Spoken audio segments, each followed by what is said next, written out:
Ang pulong sa Dios buhi ug nagalihok nga gamhanan. Labi pang mahait ka sa espada nga duhay sulab, mudulot ngadto si tagbuan sa kalagong espiritu, sa mga lutahan ug sa mga kauyukan ug mutugkad sa mga hunahuna ug katuyuan sa kasing-kasing. Ang tibuok nga kasulatan gipaginawa sa Dios ug may kapuslanan alang sa pagpanudlo, alang sa pagpamadlong, alang sa pagpanulid ug alang sa pagmatuto, sa pagkamatarong aron ang tao sa Dios mamahingpit, masinagkapan alang sa tanang maayong buluhaton. Paningkamuti pagayo ang imong kaugalingon sa pagpakita sa tubangan sa Dios ingon nga iyang nahimutan, usa ka magtatrabaho nga dili kinahanglan magakaulaw nga sa hustong paagi magapanudlo sa pulong sa kamatuoran. Sa dili pa kita magapadayon sa pagtuon sa pulong sa Dios nga adlaw sa mas nandan, giginahanglan ang atong paglimpyo sa atong tagsa-tagsa kakalag pinagi sa paghingala niini o pagsugid ngadto sa tubangan sa Dios nga mahan aron kita malimpyuhan o dili kini mahimong babag sa atong pagtuon sa pulong sa Dios.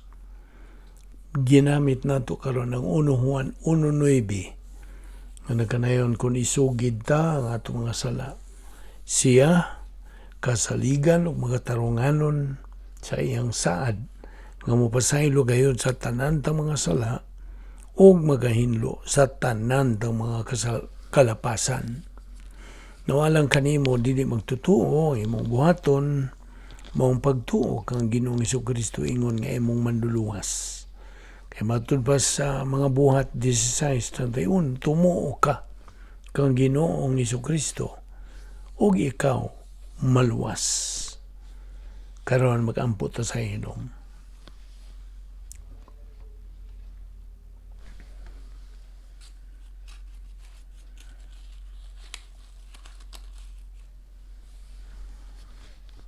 Amahan namong langit no, nagkamasalamat kami kanimo ning lain no sa mga adlaw nga imong gipadangat kanamo. Salamat sa imong grasya nga nagalihok sa among kinabuhi bisan dili kami takos. Imo kami gidala dinhi ning dapita aron sa makausapa. Magapadayon kami sa among adlaw-adlawng buluhaton, tulumanon. Sa pagpakaon sa among tagsa-tagsa kakalag ingon nga imong mga anak. Nga aron kini magatubo ngadto sa pagkahamtong espirituhanon ang dapit nga nami katakos sa pagkinabuhi, katakos sa pagigugma, katakos sa pagdawat o mga panalangin. Salamat ng among Bible study, pinagi sa YouTube, kining tanan among ipasalamatan sa ngalan ni Ginoong Hesukristo. Amen. Okay, padayon kita karon sa atong gibiyaan nga topic o kaninyo mga bag-o abi-abi kamuntanan nga magauban sa atong adlaw-adlaw nga pagtuon sa pulong sa Dios. Adlaw-adlaw kini nga pagtuon. Okay, so hinaot nga kamo magabaton og bukas nga pangunahuna aron tudluan kita sa balang Espiritu Santo sa iyang kamatuoran. Okay? O kaninyo mga bag-o, gidasig kamo nga, mo subscribe kamo sa atong ministry. Okay? Ang atong uluhan sa atong tulanan, creation account in the book of Genesis. Okay, padayon ito sa atong ibiyangan kagahapon. Una sa tanan, ang mga pulong bara ug asa are two different verbs sa Hebrew. Bara, sa atong nakita so briefly dito sa Genesis 1:1, kadto nakahulugan og to create something out of nothing.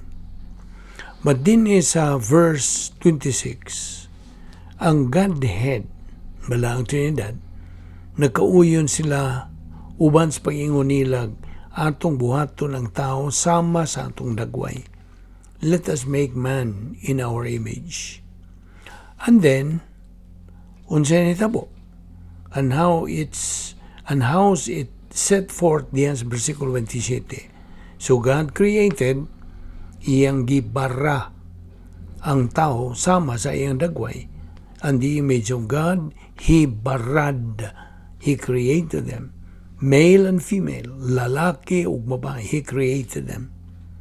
Karon, ang pagtandi sa verse 26 o verse 27, ani may nungdanon pag-ayong butang with regard to the issue of the supposed gap, gingong kang aba, gap, nga we're going to show does not exist. Sa tinuod, wa man kini mahitabo diya sa Genesis 1:1 o 1:2. For this reason, tungod nining maong katarungan, mao ni ang pagsugod sa pagpakita kanato nga naayingnon interchangeable usage dinhi in the Hebrew tali nining duha ka mga verb. Okay? Ang pulong asa is the general word for doing or making or producing or manufacturing something, would be directly equivalent to the Greek nga puyao. Puyao. Ang bara, generally meaning to create something out of nothing, kini siya would be equivalent generally ngadto sa Grigong verb katizo. Busa ang pulong bara nagkahulugan kini og to create og ang asa means to make. And that's the way they're translated. Apan kini sila gigamit dinhi interchangeably, meaning mabaylo-baylo ba. Now, let us make man. So they made man, a created man. Gigamit kini sila, they're used here with interchangeable meaning. Now, may pagka makahuluganon kini. This is very significant. Tungod kay karong taon, we will see din sa ubang mga passages just exactly which direction this is going. Busa, gikan din want to takaron sa Genesis chapter 2 verse 1. Okay? The 6 days of creation are described diha sa Genesis kapitulo 1 versikulo 1 ngadto sa 31. The first day as Genesis 1:1 through 5. Ang ikaduhang adlaw as Genesis 1:6 through 8. Ang ikatulong adlaw as Genesis 1:9 through 13. Ang ikaupat nga adlaw as Genesis 1:14 through 19.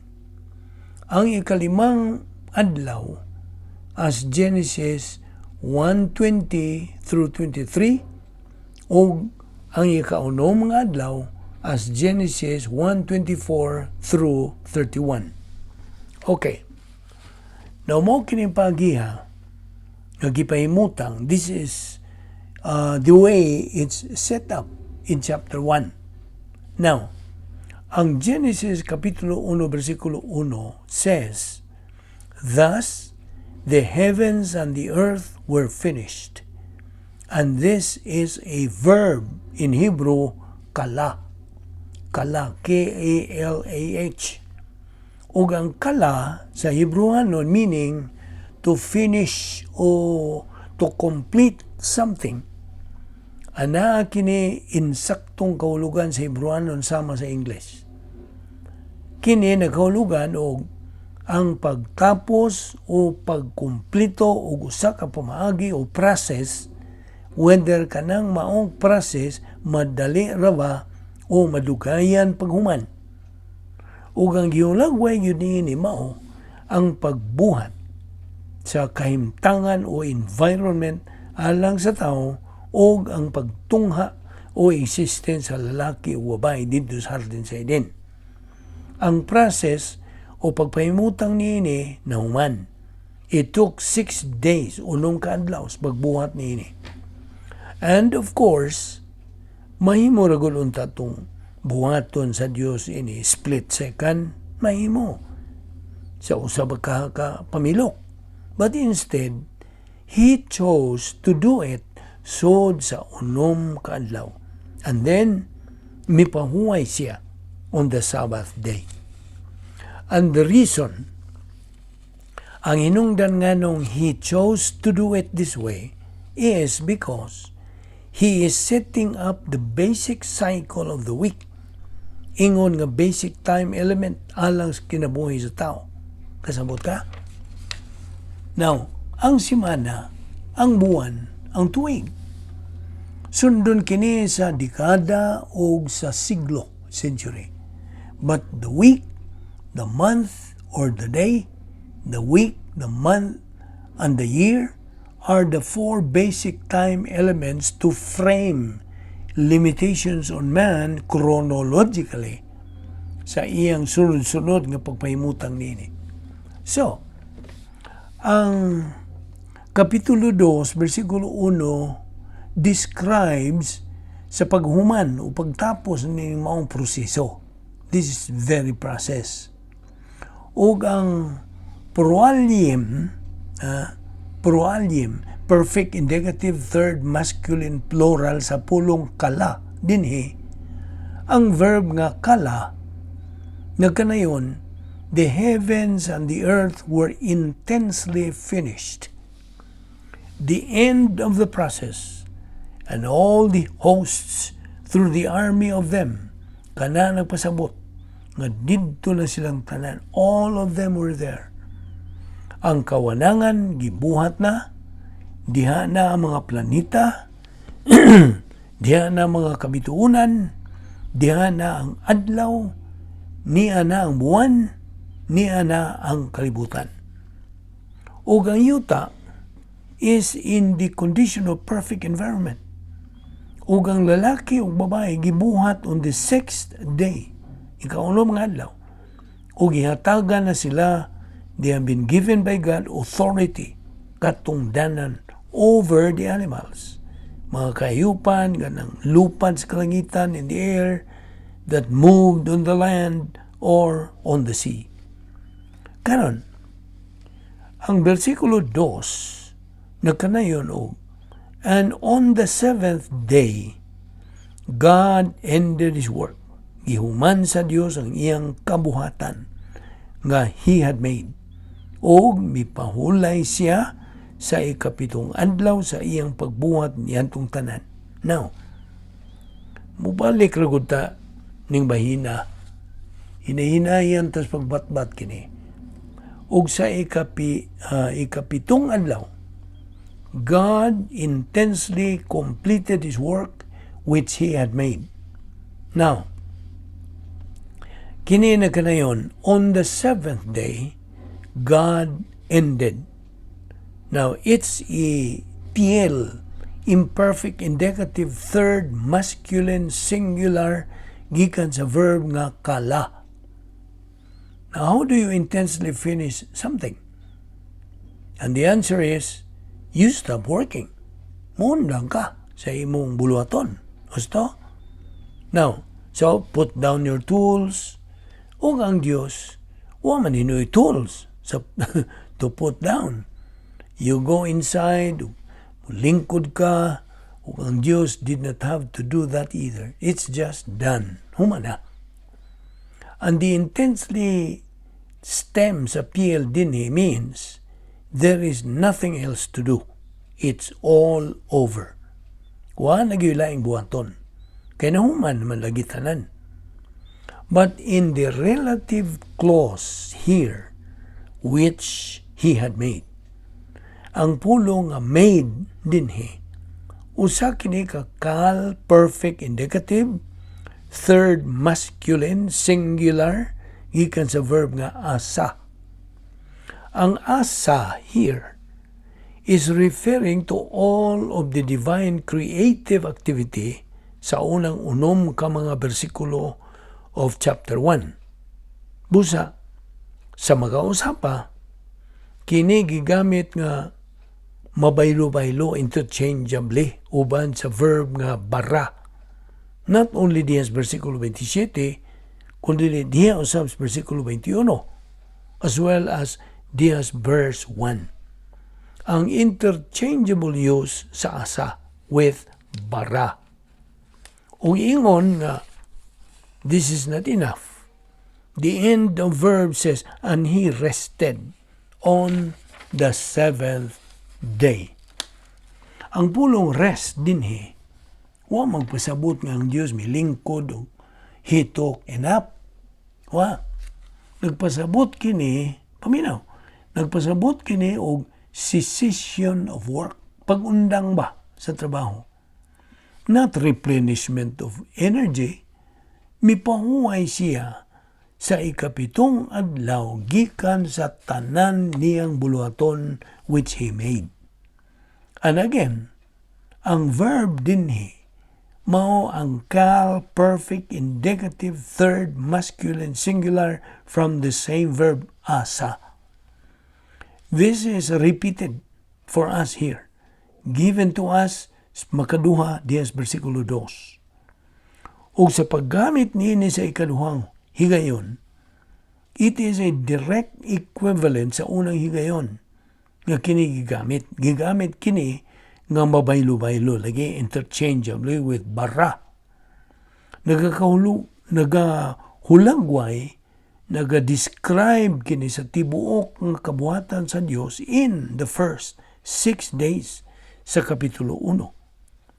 Then, ang versikulo 3, nagkanayon og, and God intensely blessed the seventh day, and He intensely set it apart, or sanctified it, because in it, mipahuway siya gikan sa tanan niyang kabuhatan, He rested from all His work, which God created in order to make. Now, dinhi atong manon sa ni. Dinhi munong ta din dapita. Ang ato ipadayon kini ugma, of course. So ato isgutan ugma ang pulong nga create dinhi nga naa na pud na sa cal perfect indicative third masculine singular for bara. Ayo katingan ining atong gipangisgutan ha, kay kini grammar kini sa Hebrewanon. So ikinahanglan nato nagisgutan aron mapaklaro gyud nato kining pagbuhat sa Dios sa iyang kabuhatan. Okay?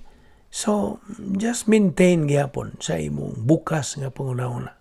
Ayaw glibog og mangayo ta sa paglamdag sa balang Espiritu Santo bahin ini kay menunglanon kining doktrina sa atong kinabuhing Kristohanon. Magampo ta. Balaan na mga Diyos, salamat sa imong grasya ning adlaw nga mong gipahimuslan ninaot nga kini mapatinaw pagyud mo paklaro pagyud sa among pagwadayon niini aron kini among ikadugang sa napundo na nga mga doktrina, mga kamatuoran nga niya sa among kalag. Hinaot nga kini magaltuyok-tuyok na gayud sa among panimuot.